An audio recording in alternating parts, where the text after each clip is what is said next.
Saat penangkapan saya mereka menggerebek ke rumah, saya sedang sama Pak Gubernur Jawa Tengah. Jadi saya tidak ada OTT apapun dari serupiah pun, demi Allah nggak ada. Ibu bersama Gubernur Jawa Tengah membahas apa, Ibu? Nggak membahas izin bahwa saya besok nggak bisa hadir acara MBG gitu. MBG. Bu, Ibu ikut proyek dalam pengadaan PBJ juga, Bu, ya? Perusahaannya, Bu? Enggak, saya tidak ikut, Mbak. Itu apa itu? Bukan, itu bukan punya saya nggak pernah ikut. Itu perusahaan siapa, Bu? Itu perusahaan dari keluarga, bukan saya. Oke. Terima kasih. Memang hari Selasa kita kan lagi rakor terkait dengan rekat MBG, di mana rakor itu diikuti oleh seluruh bupati wali kota yang dipimpin oleh Menko Pangan, kemudian Menteri PPA, kemudian Kepala BPN. Sehingga hari Selasa ini seluruh bupati wali kota dan wakilnya saya perintahkan untuk hadir. Karena bupati wali kota itu seperti anak-anak saya sendiri.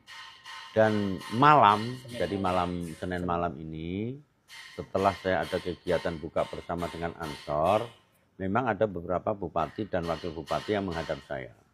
Di antaranya Bupati Tegal, kemudian wakil Bupati Purbalingga, termasuk Bupati Bu Fadia juga ke tempat saya, gitu loh. Di mana di situ juga membahas terkait dengan MBG di daerahnya masing-masing.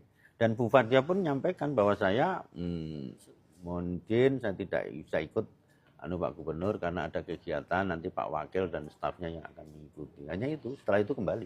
Fadia Arapik, Bupati Pekalongan yang ditangkap oleh KPK, mengaku dirinya sedang berada bersama Gubernur Jawa Tengah atau Ahmad Lutfi saat KPK menggerebek rumahnya. Sementara Ahmad Lutfi membantah soal pernyataan tersebut. Kita tidak tahu mana yang salah, mana yang benar. Tetapi jika seandainya Ahmad Lutfi memang berada bersama Fadia Arapik saat KPK menggerebek rumahnya, mungkinkah Ahmad Lutfi terlibat dengan kasus yang menjerat Fadia Arapik? Ini kan banyak orang bertanya sama saya, Ibu, kenapa sih nggak memperbaiki jalan Wira Desa, Bojong, Kajen? Ini sekarang kasih tahu ya kepada masyarakat bahwa itu adalah jalan provinsi. Jalan provinsi secara aturan bupati tidak boleh memperbaiki jalan provinsi atau jalan desa.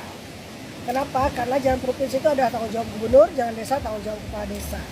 Tanggung jawab kepala desa karena kepala desa sudah kami berikan dana desa selama ini. Setahun itu kurang lebih 3 kali transfer dana desa. Sehingga kalau jalan provinsi ini yang saya lakukan, saya sudah lapor kepada gubernur berpuluh-puluh kali. Sampai terakhir kemarin mungkin gubernurnya sampai pusing angkat telepon saya teleponin terus, Bapak. Terus ada link orang kecelakaan, saya foto, saya kirim, saya video, saya terus ketemu.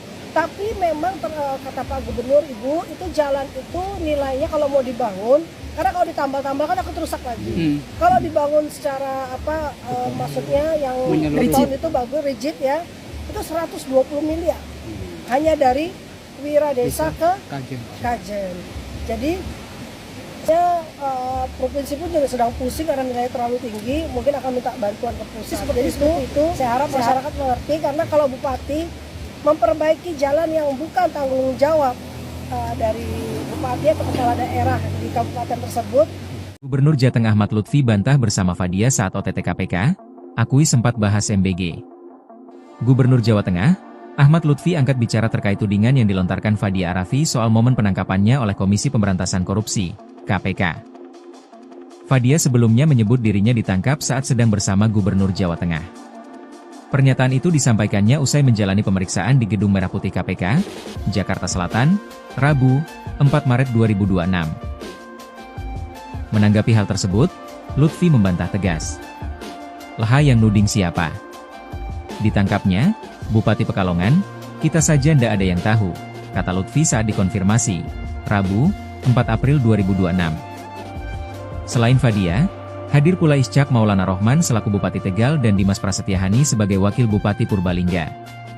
Menurut Lutfi, agenda pertemuan tersebut untuk membahas rapat koordinasi program makan bergizi gratis, MBG.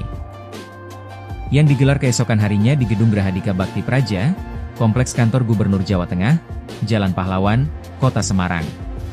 Memang malam itu ada Bupati Tegal, Wakil Bupati Purbalingga dan Bupati Pekalongan ke rumah karena besok pagi ada rapat MBG, jelasnya. Tudingan Fadia itu berbanding terbalik dengan keterangan resmi KPK. Lembaga antirasuah mengungkap Fadia ditangkap dalam operasi senyap di Semarang pada Selasa, 3 Maret 2026, dini hari. Saat penangkapan, Fadia disebut berada di salah satu hotel di kota Semarang bersama ajudan dan orang kepercayaannya. FAR menerangkan bahwa dirinya berlatar belakang sebagai musisi, ya bukan seorang birokrat. Ini yang disampaikan oleh saudari FAR. Serta dengan demikian, saudara FAR tidak memahami hukum dan tata kelola pemerintahan daerah. FAR mengaku urusan teknis birokrasi diserahkan kepada sekretaris daerah, sementara dirinya lebih banyak menjalankan fungsi seremonial di lingkungan Kabupaten Pekalongan. Itu yang disampaikan oleh saudari FAR pada saat memberikan keterangan. Hal ini tentunya bertentangan dengan asas presumptio aures de iure, teori fiksi hukum. Terlebih FAR adalah seorang bupati atau penyelenggara negara selama 2 periode, serta 1 kali menjabat sebagai wakil bupati periode 2011-2016.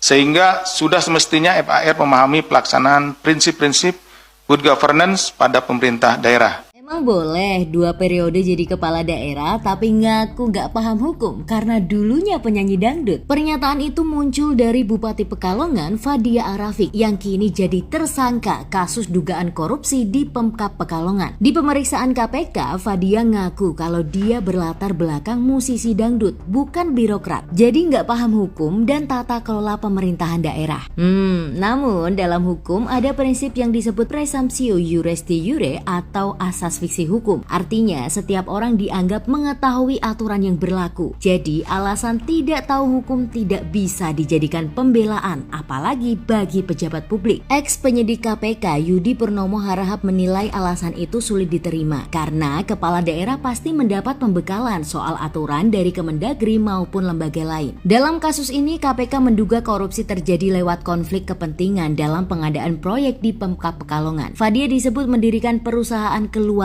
bernama PT Raja Nusantara Berjaya bersama suaminya yang anggota DPR RI dan anaknya yang menjabat sebagai anggota DPRD. Nah, perusahaan itu ikut jadi vendor dalam proyek pengadaan jasa outsourcing di sejumlah dinas Pemkab Pekalongan sejak 2023 hingga 2026. KPK pun menetapkan Fadia sebagai tersangka dan menahannya selama 20 hari pertama sejak 4 Maret 2026. Nah, kalau sudah jadi kepala daerah, masih bisakah alasan gak paham hukum dipakai untuk membela diri? Gimana nih khususnya warga Pekalongan? Coba komen ya.